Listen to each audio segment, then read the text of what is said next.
because I had a traumatic childhood myself, I aimed to give all my children a very quiet, serene, protected, loving family life. And my husband Derek and I were living in an agricultural cottage in not the depths of Buckinghamshire, but it was pretty well countrified. We looked out on the fields, and in the front of us was a golf course actually, so it wasn't all that rural. And for a long time I thought we were doing rather well. As a mathematician, I didn't know anything really about children, and so I was always wanting to do things the right way. I am a perfectionist in all that I do, and I was surprised how much I did enjoy the babyhood, because in a rather naive sort of way I'd always assumed that it was the I'd known it was the toddler stage that I was starting to be interested in children, and assumed that the babyhood was something that you had to go through in order to get there. But I did enjoy the babyhood, and although I wasn't able to feed Giles myself, we bonded, I thought, okay. At least I certainly bonded to him. For a long time,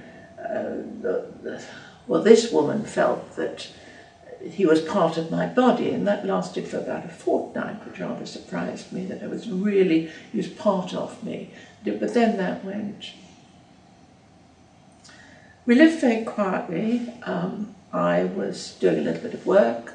I was helping to decorate the cottage. My husband has nice regular jobs, so would come in and was a lovely, loving, gentle, he was a gentle man. So he was gorgeous with Giles, and both of us were pretty potty. My mother, with whom I had a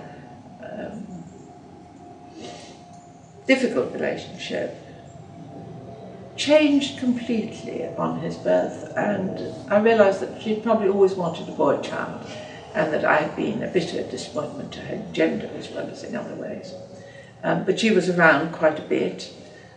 Giles was obviously a very sensitive baby, and every time my mother came to stay for the weekend, which was frequently, he would come out in a sort of infantile eczema, sort of little rashes on his body, and of course he was reacting to me because I was getting all tensed up that mother was coming. It was a quiet life, quiet in the sense that I noticed other parents take their children out a great deal. We didn't have a car, so it was a quiet life. We'd have taking the carry cot out from time to time, going for walks on the common in the woods, enjoying some of the very tactile parts of the caring for baby.